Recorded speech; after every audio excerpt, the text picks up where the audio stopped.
Brijesh Kumar tribunal తీర్పుపై ప్రధానికి ముఖ్యమంత్రి కిరణ్ కుమార్ రెడ్డి లేఖ రాశారు. ఈ నెల 19, 20 తేదీల్లో అఖిలపక్షంతో కలిసేందుకు సమయం ఇవ్వాలని కోరారు. పూర్తి సమాచారం మా ప్రతినిధి కూర్మరాజు నాయుడు తెలుసుకుందాం. కూర్మరాజు, చెప్పండి, ప్రధానికి సీఎం లేఖపై పూర్తి సమాచారం ఏముంది అందులో? అవునజ, ఇవాళ ప్రధానమంత్రికి ముఖ్యమంత్రి కిరణ్ కుమార్ రెడ్డి లేఖ రాశారు. ఈ బ్రిజేష్ కుమార్ ట్రిబ్యునల్ ఇచ్చిన తుది తీర్పుపై రాష్ట్రానికి జరుగుతున్న అన్యాయం అనే అంశంపైన అఖిల పక్షాన్ని కలుసుకొని ప్రధానమంత్రికి తీసుకువెళ్లాలనేసేమో ముఖ్యమంత్రి సమయం ఇవ్వాలని అభ్యర్థించారు. ఈ నెల 19, 20 తేదీల్లో సమయం ఇస్తే అఖిల పక్షాన్ని తీసుకుని వస్తామనేసేమో ఆయన లేఖలో ప్రధానికి వివరించడం జరిగింది.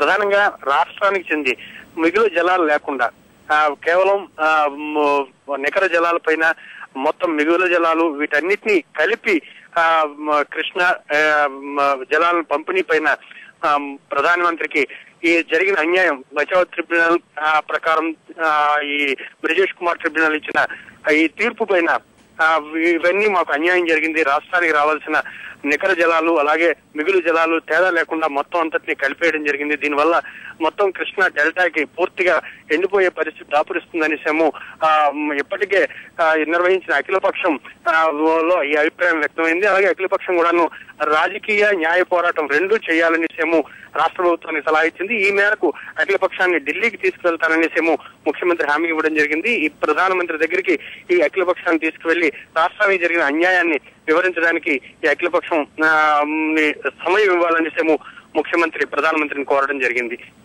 అవునిజా, ధన్యవాదాలు కూర్మరాజు సమాచారం అందించినందుకు.